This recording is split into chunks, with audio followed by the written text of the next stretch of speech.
आपके जैसा वर्सेटाइल बंदा मैंने बहुत कम देखा। हम शुरुआत करते हैं, थोड़ा फ्लैशबैक में जाते हैं। अब आपने हमेशा देखा है श्री राम को भगवान के रूप में। करेक्ट। मैं श्री राम को अवतार के रूप में दिखाना चाहता था, क्योंकि रावण को तो वरदान मिला था Correct. कि आपको कोई मनुष्य नहीं मार सकता, कोई देवता नहीं मार सकता, कोई दानव नहीं मार सकता। तो मैंने सबसे पहला काम किया, रामायण को ह्यूमनाइज किया। मैं सहारनपुर में मतलब पैदा हुआ कलकत्ते में, लेकिन पला बड़ा मैं सहारनपुर में, जो कि वेस्टर्न यूपी में है, देहरादून और हरिद्वार के एकदम पास। एक संत उन्होंने मुझे देखा, वो आए, उन्होंने मेरे पैर छुए और उन्होंने कहा कि ये बच्चा बहुत बड़ा कलाकार बनेगा। तो आपके अपब्रिंगिंग में ना बहुत सारी चीजें ऐसी होती हैं जो साइलेंटली आपके लाइफ को बहुत ज्यादा इम्पैक्ट करती है, आपको पता नहीं चलता। जब आप बड़े होते हैं तब आपको एहसास होता है कि आहा। All you talented people in the house. Mind blowing episode मैं पहले ही बोल देता हूँ। आत्मविश्वास, कॉन्फिडेंस, क्योंकि मेरे साथी जो कलाकार होते हैं ना, वो भूतल से लेकर आकाश तक एकदम भयंकर है, उनकी चरम सीमा माइंड ब्लोइंग है। तो वॉइस एक्टिंग की जुगलबंदी में राजेश कवाम आपका स्वागत है। और आज हमारे साथ जो हैं वो हैं, मतलब जो काम करके वो स्टूडियो से निकलते हैं, तत्काल क्लाइंट उनको कर देता है पे। उनको कोई भी तत्काल जो रोड पे देखते हैं दोस्त स्टूडियो में, तो बोलते हैं ए हे हमारे मित्र सुमंतो रे रे रे रे। इस प्रकार के राइमिंग करने के लिए माफ कीजिएगा, लेकिन मैं अंदर से फुदक के वो फेफड़े से आती है तो कर देता हूं। आपका स्वागत है सर वॉइस एक्टिंग की जुगलबंदी में। और कैसे हैं आप? एकदम तंदुरुस्त। वाह, और अभी तुम्हारे साथ कर रहा हूँ तो मस्त। तो सुमंतो सर जी, और हम शुरुआत करते हैं, थोड़ा फ्लैशबैक में जाते हैं, क्योंकि मेरी जहां तक समझ है, मैंने तो ज्यादा सुना नहीं है और आपकी कहानी थोड़ी जानना चाहते हैं, क्योंकि आपके जैसा वर्सेटाइल बंदा मैंने बहुत कम देखा है। मैंने आपके साथ काम किया है, तो सुमंतो जी हैं वो, मैं जितना जानता हूं उतना मैं आपको बताता हूं कि ये बहुत ही उम्दा वॉइस एक्टर तो हैं, इसके अलावा बहुत अच्छे डायरेक्टर हैं, डबिंग डायरेक्टर, वॉइस डायरेक्टर या जो कह सकते हैं। और वो सिनेमा वाला माध्यम है, उसमें भी बहुत बढ़िया डायरेक्शन के तौर पे काम करते हैं। और ये अच्छे सिंगर हैं, अच्छे कंपोजर हैं, रेडियो से जुड़े थे तब। क्या माइंड ब्लोइंग चीजें इन्होंने कंपोज की है। इसके अलावा भी काफी चीजें होंगी जो मुझे नहीं पता, तो अभी जानने की कोशिश करते हैं। सर अभी मैंने अपना ABCD बताया, आप Z तक ले जाएंगे इसको, तो शुरू करते हैं। सर कहाँ जाएं हम लोग? 90s? हाँ। आज सबको मेरी सही उम्र का पता चलेगा। हाँ, तब जब घने बाल थे, घने बाल थे, लंबे एकदम यहाँ तक के एकदम। हाँ, और स्लो मो ला ला ला ला ला ला। मैं मजाक नहीं कर रहा हूँ राजू, वो वक्त था जब लड़कियां मेरे बालों से मतलब जेलस होती थी। लो कर लो बात। तो मतलब, और मुझे क्या है कि मैं जिंदगी में पॉजिटिविटी चाहता हूँ। हाँ, तो मैंने कहा नहीं, जेलसी नहीं होनी चाहिए, तो मैंने ये कर दिया। हाँ, देखा, ये आप समझ सकते हैं। यहाँ हमारा ट्यूनिंग आपको समझ में आ गया होगा कि हम लोग किस स्तर से शुरू करते हैं। किस स्तर से शुरू? कहाँ कोई हर्ट वाला, टेंशन, एसिडिटी वाला कोई मामला नहीं होता। बिल्कुल, कलाकार हैं, खुशियां देने आए हैं। हाँ, कल को आकार जो देना है। बिल्कुल। तो हम लोग तो टाइम के साथ जाएंगे सर, क्योंकि मैं चाहता हूँ कि हमें ना ट्रैवल करवाना है लोगों को। मैं सहारनपुर में मतलब पैदा हुआ कलकत्ते में, लेकिन पला बड़ा मैं सहारनपुर में, जो कि वेस्टर्न यूपी में है, देहरादून और हरिद्वार के एकदम पास। और वो बॉर्डर है सहारनपुर उत्तर प्रदेश और उत्तराखंड का, और उत्तर प्रदेश और हरियाणा, 2 स्टेट्स का बॉर्डर है सहारनपुर। ढेर सारी लैंग्वेजेस आसपास काफी लैंग्वेज और काफी और सहारनपुर क्या एक शहर है जो रिफ्यूजीज का शहर था। जब इंडो पाक डिवीजन हुआ तो काफी रिफ्यूजीज वहां पे आए, तो वहां पे ऑलरेडी भाषाओं का संगम वहां पे बहुत ज्यादा था। हिंदी के अलग अलग डायलेक्ट, पंजाबी, फिर हरियाणवी, तो इन सब, उर्दू, इन सब भाषाओं का एक बहुत अच्छा संगम वहां पे था। इसलिए बड़े होते होते मेरी जबान भी काफी साफ हो गई। मुझसे बात करते हुए लगेगा नहीं कि एक बंगाली बात कर रहा है। सही बात है। तो ये एक अच्छी बात थी कि मैं वहां पे इनडायरेक्टली हेल्प मिली वो, लेकिन पता नहीं था हम क्या करेंगे, लेकिन वो उस चीज का फायदा। हर चीज आपको आपके अपब्रिंगिंग में ना बहुत सारी चीजें ऐसी होती हैं जो साइलेंटली आपके लाइफ को बहुत ज्यादा इम्पैक्ट करती है, आपको पता नहीं चलता। जब आप बड़े होते हैं तब आपको एहसास होता है कि ये हुआ। तो बचपन से मैं पहले डांस में बहुत इंटरेस्टेड था, तो मैं डांस किया करता था स्टेज पे एकदम छोटे से ही। हाँ। बहुत छोटे से। एक बार एक्चुअली मैं कुछ 2.5 साल का था, जैसा मुझे बताया जाता है, मुझे तो उतना याद नहीं, कि हमारे यहाँ दुर्गा पूजा होती है बंगालियों की जी। और वहां पे वो ढाक बजाने वाला, हाँ, ढाक बजाते हैं, करेक्ट। तो वो ढाक के ताल पे मैंने नाचना शुरू किया। और तब एक वहां पे एक, क्योंकि दुर्गा पूजा के वक्त क्या होता है कि आसपास, क्यों हरिद्वार पास में, हाँ तो हरिद्वार से काफी साधु सन्यासी आया करते थे जी, दुर्गा पूजा अटेंड करने। तो एक संत उन्होंने मुझे देखा नाचते हुए, और मेरे पेरेंट्स मुझे बताते हैं कि वो आए, उन्होंने मेरे पैर छुए और उन्होंने कहा कि ये बच्चा बहुत बड़ा कलाकार बनेगा। वाह। तब मुझे एक्चुअली कुछ याद नहीं है, ये चीज सुनी है मैंने अपने पेरेंट्स से, अपने आस पड़ोस में जिन लोगों ने मुझे बड़े होते देखा, सब ने इस बात को कहा, तो मैंने मान लिया ये सच ही होगा। तो उसके बाद मैं डांस में करता रहा। मैं पहले पूजा में होता था, फिर स्टेज पे जाने लगा, और बचपन स्कूल वगैरह में, स्कूल फंक्शंस में बहुत एक्टिव था। टीचर्स ने भी काफी नोटिस किया कि मैं अच्छा डांस करता हूं, तो फिर उस तरफ अग्रसर हुआ। फिर मेरे ख्याल से क्लास 7th की बात है, तो एक इंटर स्कूल म्यूजिक कंपटीशन होने वाला था, तो तब सिलेक्शन हो रहा था। तो मेरी एक हमारे जो स्कूल में जो म्यूजिक टीचर थी, साधना मैडम, साधना शर्मा, बहुत ज्यादा शुक्रगुजार हूं उनका मैं, क्योंकि उन्होंने वो जो एक ऑडिशन समझ लीजिए कि सबको गवा के देख रहे थे कौन कैसे गाता है, तो उन्होंने मेरी आवाज सुनी, यार ये बच्चा बड़ा अच्छा गाता है, इसको तो गाना चाहिए। तो उन्होंने मेरे पिताजी को बोला कि इसको आप म्यूजिक क्यों नहीं सिखाते? तो उन्होंने बोला कि आप सिखा दीजिए स्कूल में। तो ठीक है। तो फिर वो वैसा हुआ, वहां से मेरा म्यूजिक की तरफ रुझान बढ़ा। सुपर। और मैं म्यूजिक मतलब वो स्कूल में जितना सीख पाता था उतना सीखा, और फिर कॉम्पिटिशन्स में जाने लगा और कॉम्पिटिशन्स जीतने लगा।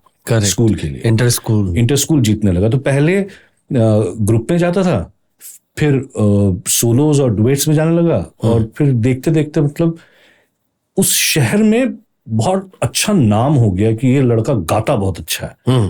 और तो फिर वो चलता, लेकिन मैं फॉर्मल ट्रेनिंग तब भी नहीं ले रहा था।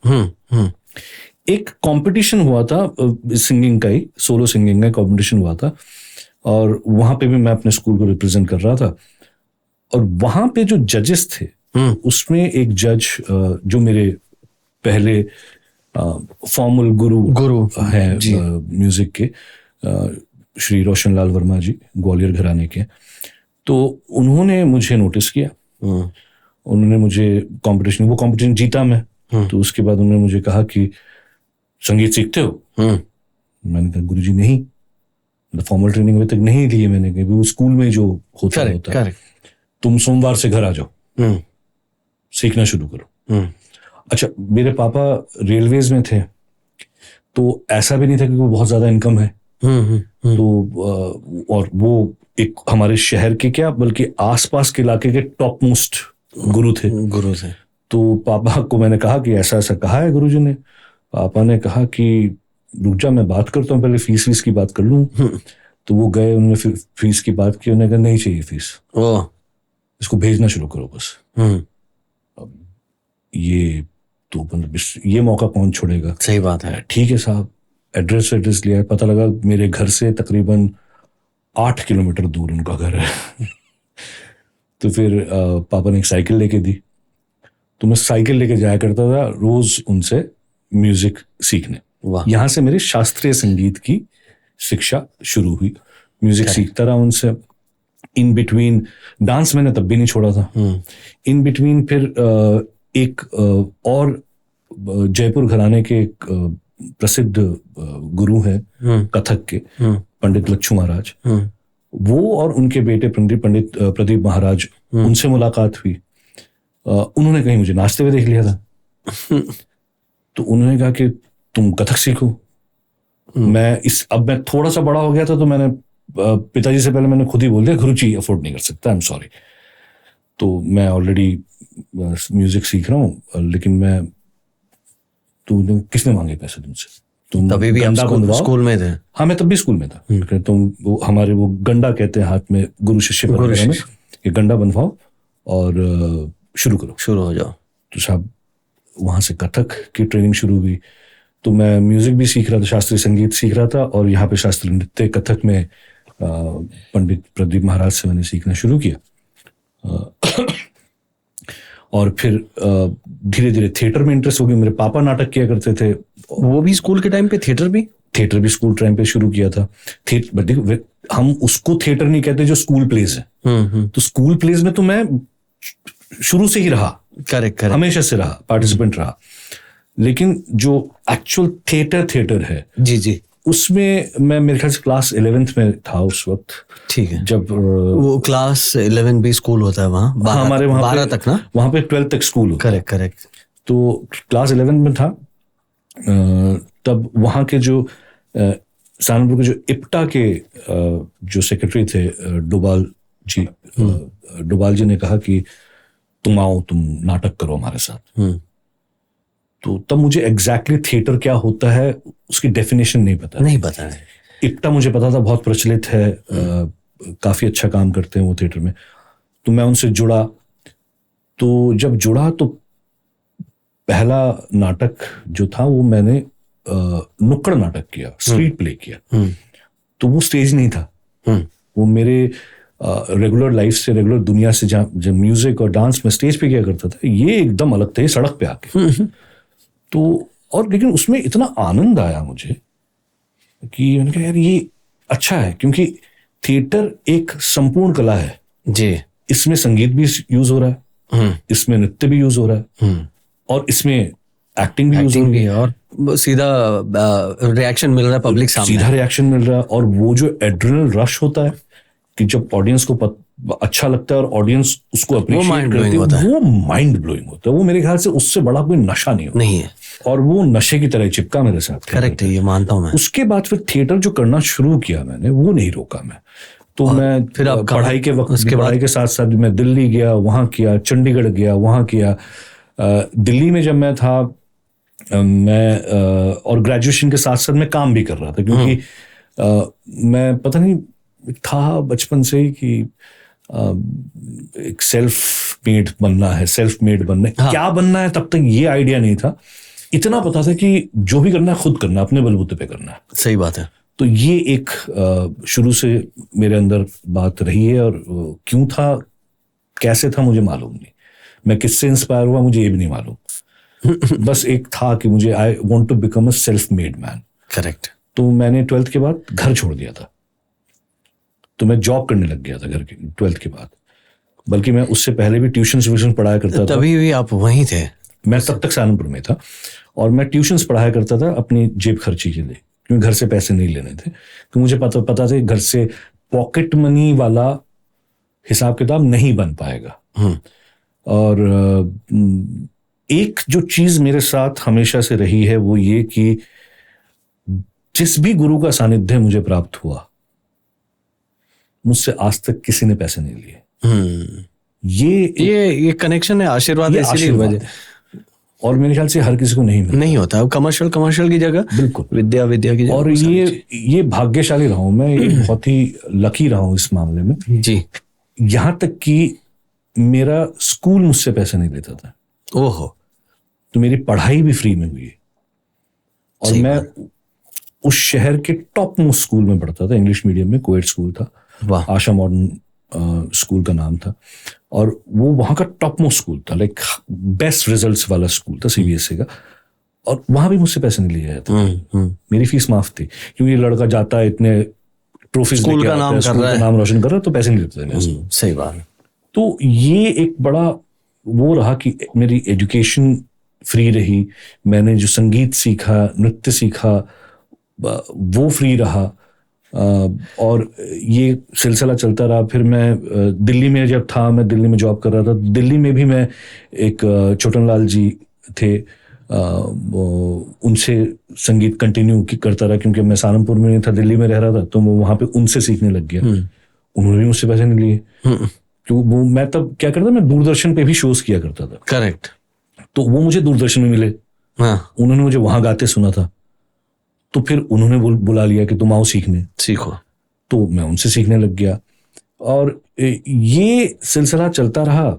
उसके बाद मुंबई फिर वो कहते हैं कि मुंबई जो है वो एक उसकी तरह है, एक पिलग्रिमेज की तरह है, एक ऐसे तीर्थ स्थान की तरह है कि जहां आप जाते नहीं जब तक आपका बुलावा नहीं आता। तो मेरा बुलावा आ गया था। तब मैं थिएटर के साथ साथ जॉब भी कर रहा था, तो वहां से इस बार ट्रांसफर मिला तो मैंने छोड़ा नहीं, मैं मुंबई आ गया। तो यहाँ पे कुछ पहले 6 महीने नौकरी की, उसके बाद वहां से मैं सीधा एडवर्टाइजिंग में शिफ्ट हो गया और वहां से शुरू हुआ मेरा एड फिल्म मेकिंग का सफर। वहां फिल्म मेकिंग काफी अलग अलग कमर्शियल ब्रांड्स पे काम किया। हाँ, एक्चुअली पहला एड मैंने अपनी ही कंपनी के लिए बनाया था। हाँ। उसके बाद फिर धीरे धीरे अलग अलग प्रोडक्शन हाउसेस के साथ काम करते करते एड्स बनाता रहा। फिर उसी दौरान हम 4 लोग मिले, 4 दोस्त मिले। हम दोस्तों ने मिलकर एक प्रोडक्शन हाउस खोला, एजेंसी कम प्रोडक्शन हाउस, और फिर हम बनाते रहे एड्स, बहुत सारे एड्स बनाए। तो ये टाइम क्या होगा, कब का? ये 2000 से 2002 के बीच बराबर के बात है, जब मैंने बहुत सारे एड्स बनाए। उसके बाद एक्चुअली ज्यादा, थोड़ा 2003-4 तक की बात है, 3-4 साल हमने किया। उसके बाद अभी डबिंग स्टूडियोज या अभी तो आया नहीं है। एक्चुअली मैंने तब भी डबिंग स्टार्ट कर दिया था, किया होगा, क्योंकि आप कमर्शियल एड्स करवा रहे थे। तो एक्सपेरिमेंट्स हुए होंगे। खुद शुरू किया वॉइस करना, क्योंकि कम बजट्स के ऐड आते थे तो हम वॉइस ओवर आर्टिस्ट हायर नहीं कर पाते थे। और तो उसके बाद फिर पहले खुद करना शुरू किया। उसके बाद अरविंद मेहरा जी, राजेश जौहरी जी, पता नहीं कितने, जो मोना ने मेरे साथ काफी टीवी कमर्शियल्स किए। तो तभी आप जो एड्स बनाते थे तभी कभी गए होंगे स्टूडियोज माइक। क्या होता था कि जब बजट्स नहीं होते थे हमारे पास, तब मैं जिंगल्स भी खुद ही बनाता था, खुद ही लिखता था, खुद ही बनाता था, कभी कभी खुद गाता भी था। करेक्ट। और वॉइस ओवर भी खुद ही कर लेता था, क्योंकि बजट नहीं है तो फिर हम अफोर्ड नहीं कर पाएंगे। जब बजट होता था तब हम वॉइस ओवर आर्टिस्ट, तब अरविंद मेहरा जी थे, अरविंद मेहरा जी अब भी हैं, और उन्होंने मेरे लिए काफी एड्स किए हैं। मोना ने मेरे लिए काफी एड्स किए हैं, राजेश जौहरी जी ने मेरे लिए काफी एड्स किए हैं। तो वो सब तब करता था। और साथ साथ तब यूटीवी के साथ भी मैं काम करता था। करेक्ट। यूटीवी में कार्टून शोज किया करता था। तब यूटीवी इंपोर्ट करते थे कार्टून शोज और फिर यहाँ पे डिस्ट्रीब्यूट करते थे। करेक्ट। और हम दोनों का जो कॉमन, जिन्होंने हमको मिलाया, अश्विन हेंद्रे, तो अश्विन के साथ मैं किया करता। करेक्ट। अंधेरी ईस्ट में। और तब डिज्नी लॉन्च ही हुआ था जी, एकदम नया लॉन्च हुआ। तो डिज्नी की शुरुआती काफी शोज किए मैंने। करेक्ट। अश्विन के साथ तो डबिंग किया करता था उस वक्त। वो करता रहा और रेडियो का ऑफर आया बीच में। करेक्ट। अब रेडियो करने का मेरा मन नहीं था, क्योंकि उस वक्त दिमाग में ये था कि आप एड्स कर चुके हैं, टीवी कर चुके हैं, रेडियो कौन करता है। करेक्ट। हालांकि जब मैं लखनऊ में थिएटर कर रहा था तब ऑल इंडिया रेडियो के नाटक करता था। मैं अप्रूव्ड आर्टिस्ट था ऑल इंडिया रेडियो का, और मैं ऑल इंडिया रेडियो के नाटक करता था। लेकिन यहाँ आने के बाद वो तो स्ट्रगल पीरियड वाले काम थे ना। अभी रेडियो कौन करेगा। तो ये दिमाग में था। तो कई महीनों तक डिस्कशन चलते रहे मेरे एचआर के साथ, लेकिन मैं somehow I was not convinced to do radio. Correct. तो हमारा इवेंट्स का ना एक स्लैक पीरियड आता था जब बारिश शुरू होती। करेक्ट।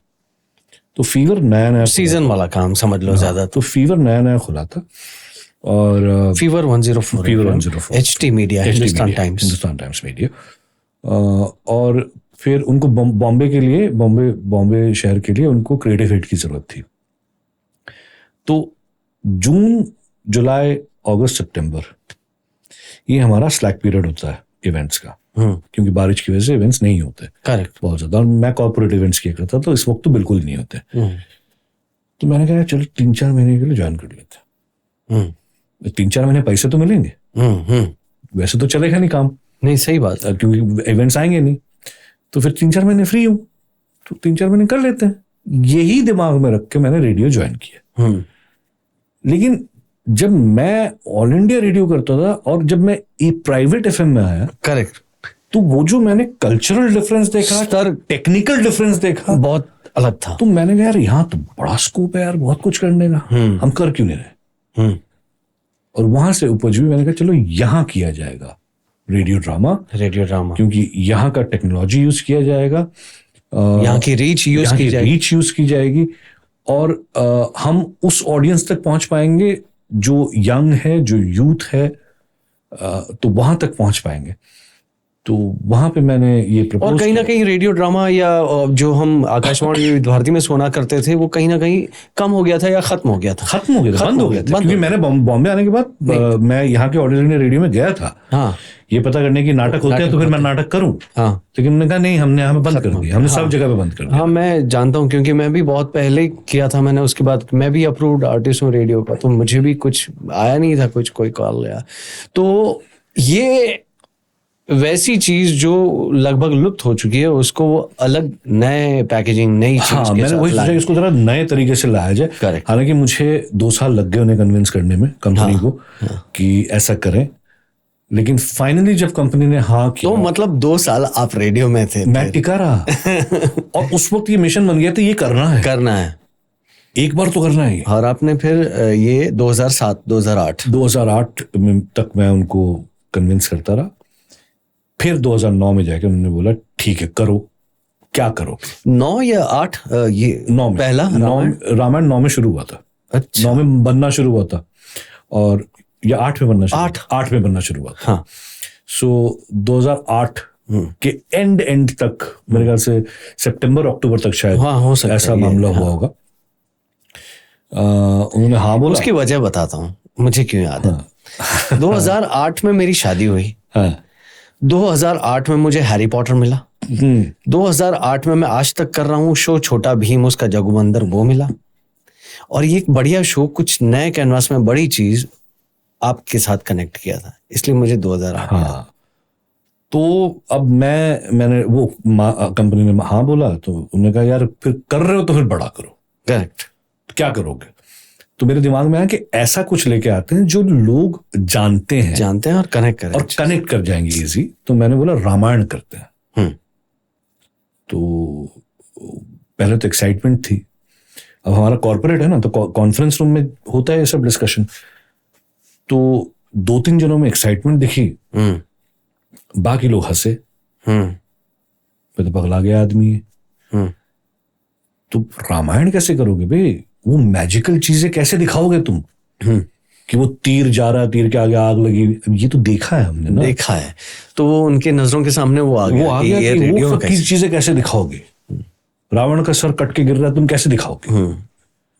मैंने कहा पहले तो ये चीज बताइए मुझे कि आपने क्यों सोचा मैं वही रामायण बनाऊंगा, वैसे ही बनाऊंगा। तो कहते फिर तुम्हारे दिमाग में क्या है? मेरे दिमाग में ये है कि मैं रामायण बनाऊंगा आज की यूथ के लिए। करेक्ट, मुझे आज की जनरेशन को बताना है कि रामायण क्या है। आज की जनरेशन भूल चुकी है, आज की जनरेशन ने रामायण नहीं देखी है, रामानंद सागर की रामायण जो हमने देखी है, जिसको देख के हम बड़े हुए।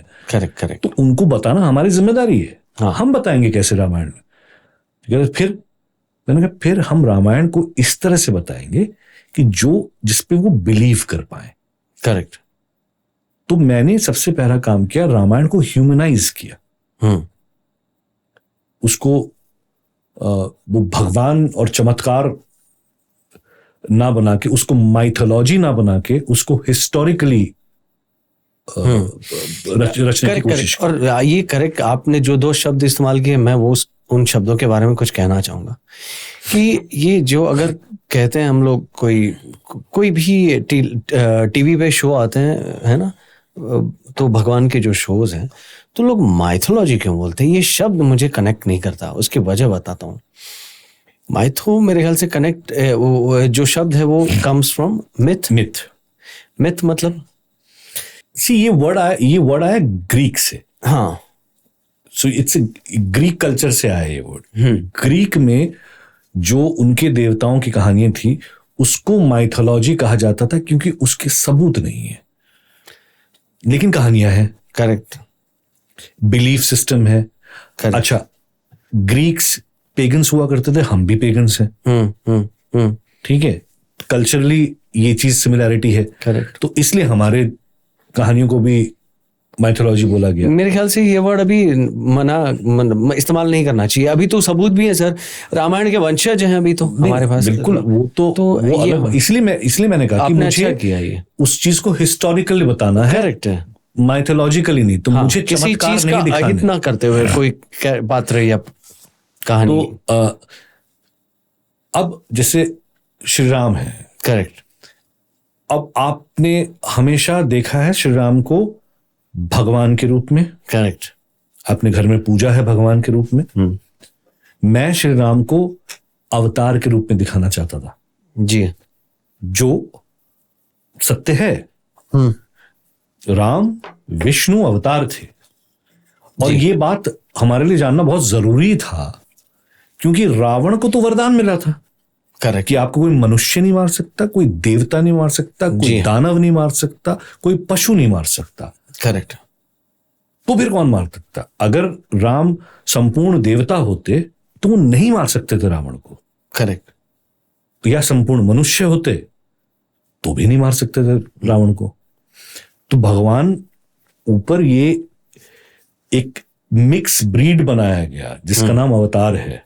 करेक्ट। तो इसलिए ये समझना जरूरी है कि वो अवतार हैं, वो अवतरित हुए हैं, ईश्वर का रूप है। करेक्ट है। तो वो चीज जो है वो फैक्ट्स, वो चीजें मुझे लेके आनी थी, इसलिए मुझे ह्यूमनाइज करना पड़ा उसको। मैंने 12 या 13 डिफरेंट अलग अलग किस्म के रामायण पढ़े थे उस वक्त, और मेरे वही थिएटर के गुरु यानी काला साहब, उनको मैंने ढूंढ के निकाला। मुझे पता चला वो मुंबई में, उनको ढूंढ के निकाला, सुरेश जी को। और मैंने कहा रामायण तो आप लिखेंगे मेरे लिए। और सुरेश जी उस वक्त उत्तर रामायण लिख चुके थे मोती सागर के लिए। तो मैंने उनको कहा रामायण आप लिखेंगे, लेकिन क्योंकि ऑडियो फॉर्मेट है इसकी लिखाई अलग होगी। तो हम बैठते थे, डिस्कशन बातें, करेक्शन, सब कुछ। उसके बाद फिर हमने पहला ड्राफ्ट एक एपिसोड का बनाया। तो तब अश्विन ने सबसे पहले जो 2 इंसानों से मेरे को मिलवाया, वो एक था ये राजेश कावा और दूसरा पूजा पंजाबी। और फिर वहां से सिलसिला शुरू हुआ, और वॉइस इंडस्ट्री काफी लोग, संकेत जुड़ा, उर्वी जुड़ी। तो हम हाल ही में, मैं कुछ दिनों पहले कुछ वॉइस आर्टिस्ट हम लोग मिले थे, वल्लभ और हम सब लोग बात करते हैं, टॉकिंग अबाउट उर्वी। क्या बड़ा फैंटास्टिक आर्टिस्ट। कुछ ऐसे कलाकार होते हैं जो कुछ वजहों से इंडस्ट्री छोड़ देते हैं, लेकिन वो छाप, उनका रिप्लेसमेंट नहीं होता। उर्वी का कोई रिप्लेसमेंट नहीं, कोई नहीं। तो इस तरह से रामायण बनी, और हमारे एक्सपेक्टेशन से बहुत ज्यादा अच्छा रिस्पांस मिला। 2008 कहाँ, आज 2024, 15 साल 16 साल रीरन हो रही है। अगर वो 3-4 बार रीरन, हाँ, तो अभी ये अखंड अद्भुत वक्त है जब राम मंदिर और काफी कुछ, तो रीरन हो रही है। 21 में मैंने जब जॉब छोड़ी, जब मैंने डिसाइड किया कि अब मुझे नौकरी नहीं करनी है, अब बाकी की जिंदगी मुझे एज एन आर्टिस्ट काम करना है। करेक्ट। तब मैं सीरियसली डबिंग में घुसा। तो कायदे से देखा जाए तो लॉन्ग रन पे मैं नहीं कर रहा था, मैंने टुकड़ों में किया। अब मैंने 21, 22, 23 ये 24 चल रहा है। वहां से मैंने स्टार्ट किया डबिंग करना, फिर धीरे धीरे साउंड विजन के साथ किया, और भी हर बड़े हाउस कह सकते हैं, आराधना के साथ किया। फिर एक दिन अरविंद जी का फोन आया, और अरविंद जी कहा, शुमंतो आपसे मुलाकात करनी थी, क्या आप आ सकते हैं मिलने? अब मुझे पता था अरविंद जी से 20 साल बाद बात हो रही है, 20-22 साल बाद। आई एम श्योर वो उनको याद नहीं मैं कौन हूं। मैंने कहा बिल्कुल अरविंद जी आता हूँ मिलने। तो मैं टाइम पे उनसे मिलने गया जी। उन्होंने बताया कि हम चाहते हैं कि आप हमारे लिए डबिंग डायरेक्शन करें, इंग्लिश में, हिंदी टू इंग्लिश कंटेंट। मैंने कहा अरविंद जी मैंने कभी डबिंग डायरेक्शन नहीं किया है, ऑडियो डायरेक्शन किया है लेकिन डबिंग अलग टेक्निक है, मैं डबिंग करता हूं लेकिन मैं डबिंग डायरेक्शन अभी तक नहीं किया है। करेक्ट। एली ने बोला है कि आपसे करवाया जाए। मैंने कहा अगर उनका हुक्म है तो फिर मैं बिल्कुल मना नहीं कर सकता। जी जी। लेकिन मैं आपको बता दूं कि आप रिस्क ले रहे हैं। ये बता देना जरूरी है भाई कि मैंने पहले नहीं किया। लेकिन नहीं तुम करो, कर कीजिए, आप कीजिए। तो पहली फिल्म उनके लिए मैंने नेटफ्लिक्स की चोर निकल के भागा। और चोर निकल के भागा for some reason, I would like to give myself the credit, but for some reason, that film became one of the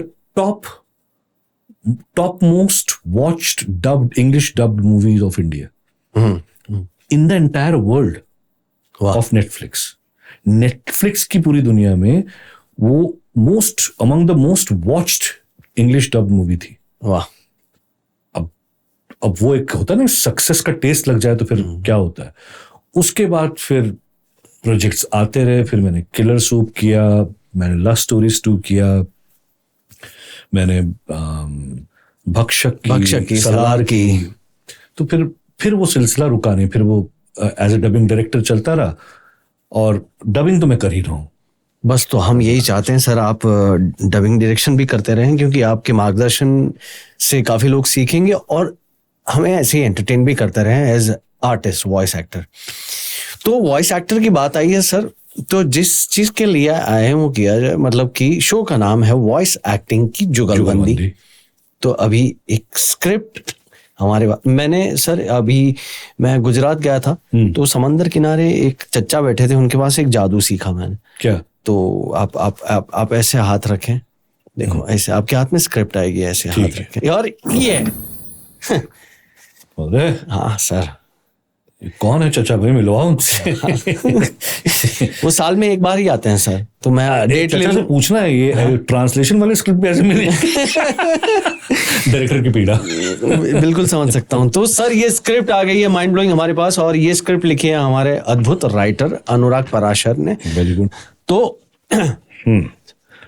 ये जहां तक मैं जानता हूं, ये दो दोस्तों की एक छोटी सी कहानी कहे या एक वाकया कहे या घटना कहे या एक इंसिडेंट कहे, जो भी एक सीन का है। हाँ, एक सीन का है। तो इसको टाइटल दिया गया है चीयर्स, ठीक है।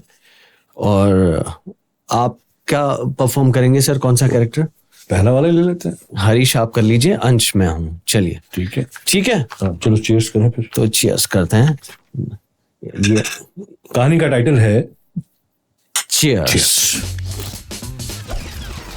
तो कहानी शुरू। हाँ भाई, किधर है तू? भाई मैं तो सामान लेके आ गया वर्सोवा बीच पे, तू कहाँ है? अरे मैं आ गया भैया, आ गया। अरे हाँ, दिख गया तू। अरे अरे अरे अरे हाय मेरी जान, कैसा भाई? एकदम बढ़िया, पहले चप्पी दे।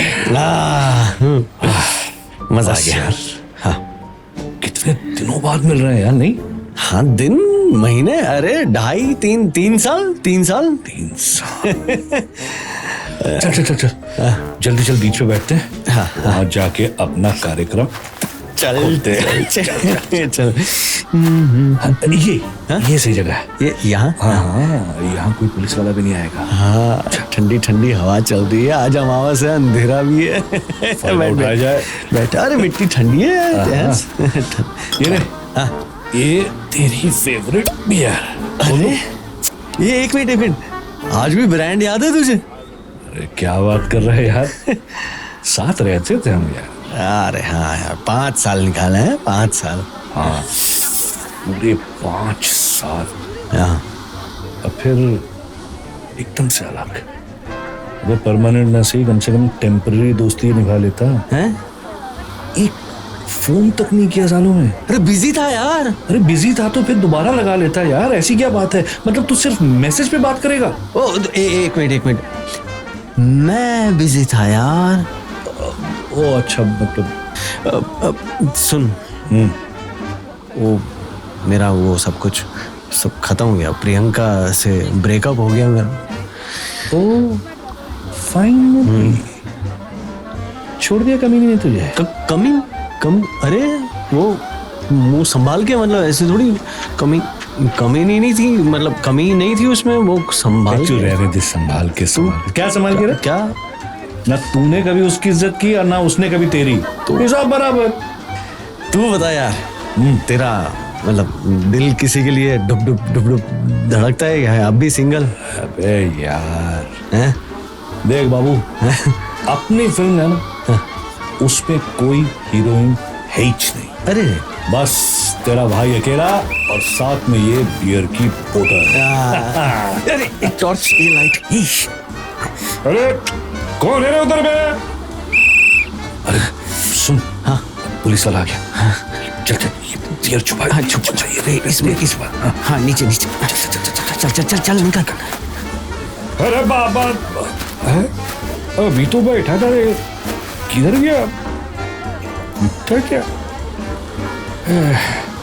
ये अपना उम्र भी ना ऐसा लगता है एकदम 2-2-4-4 दिखते हैं। साहब कोई नहीं इधर, खाली है।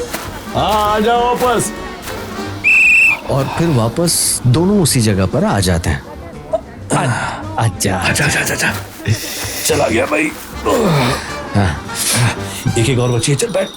अरे ये कहाँ गई? मतलब यहाँ रेत में, यहाँ इधर ही रखी थी। यही तो है ना यार, ये देख। हाँ मैंने चिप्स के पैकेट के साथ छिपा दी थी। ये वाली तेरी है। अरे वो बीच में सुना था कि तू लड़की देखने गया था, फिर क्या हुआ? ना क्या था? अपनी काली जुबान। काली? हाँ। लड़की के बाप ने पूछा, हाँ बेटा शराब पीते हो? हाँ। मैंने कहा अंकल जी वो बाद में पी लूंगा, अभी तो कोल्ड ड्रिंक मंगवा लीजिए, बहुत गर्मी हो रही है। अरे तू ऐसा बोला? ये हाँ, बोल क्या है तू ऐसा? सच में भाई। अच्छा, एक तो गर्मी हो रही थी, गर्मी, ऊपर से सुबह कौन बियर पीता है यार। निकल गया मुझसे। अरे तेरी तो गर्मी निकालू मैं, तू सुधरेगा नहीं। हाँ देखो भाई, हाँ। कर लो कुछ भी करना, 80 नहीं सुधरना। पता है मेरे साथ क्या हुआ?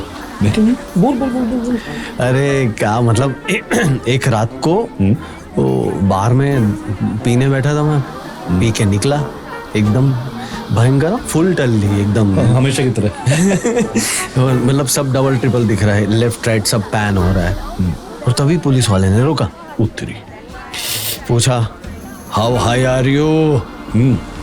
तो मैंने उनको बोला नहीं साहब, गलत अंग्रेजी, हाउ हाई आर यू नहीं, हाई हाउ आर यू बोलो, ऐसे बोलता है।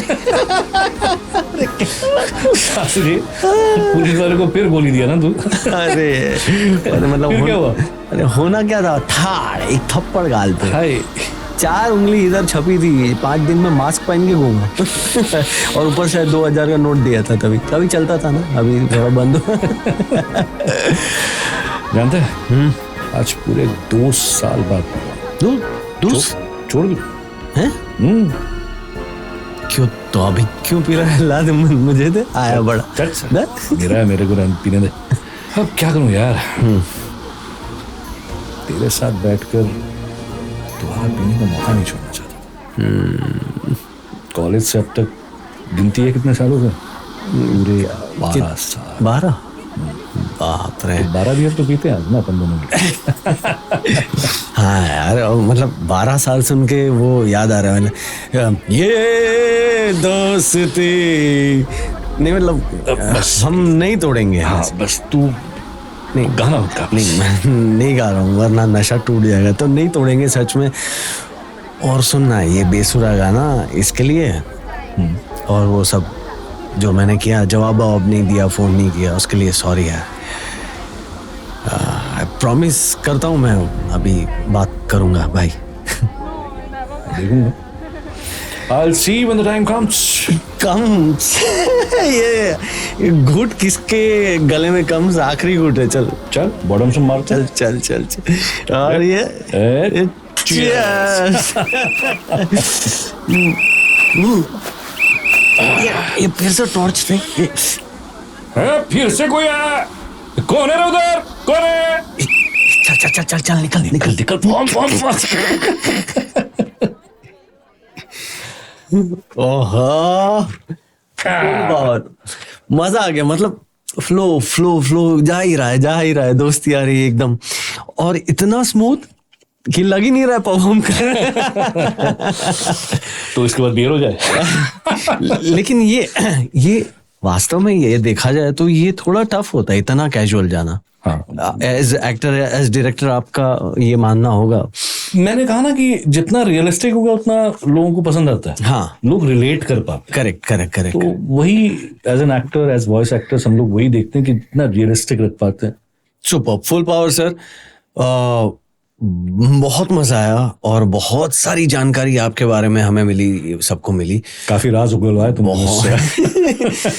तो thank you so much voice acting की जुगलबंदी के इस माइंड ब्लोइंग एपिसोड, इस एपिसोड को माइंड ब्लोइंग बनाने के लिए thank you so much for having me Raju. Thank you very thank you much. So much, मजा आ गया।